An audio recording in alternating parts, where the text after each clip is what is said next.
আসসালামু আলাইকুম। আমি মাহমুদুল ইসলাম মুকুল। আজকে আপনাদের দেখাবো কিচেন ক্যাবিনেটের ডিশ রেখে কিভাবে আপনারা প্লেটগুলা এবং বাটিগুলা অর্গানাইজ ভাবে রাখতে পারেন। গ্লাস শাটার করা।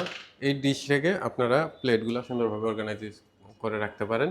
এই ৩০ ইঞ্চি ডিশ রেখে আপনি ২৮ টা প্লেট রাখতে পারবেন অনায়াসে।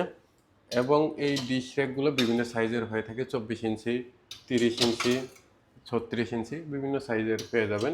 তো আপনারা যার যে সাইজ লাগে সে অনুযায়ী আপনারা এই ডিশ রেকগুলো আপনাদের কিচেনে ইউজ করতে পারেন। আপনারা উপরের সারিতে ছোট ছোট বাটিগুলাও রাখতে পারেন, প্লেটের পাশাপাশি বাটিগুলাও থাকবে, মাঝারি আকারের বাটিগুলাও রাখতে পারবেন।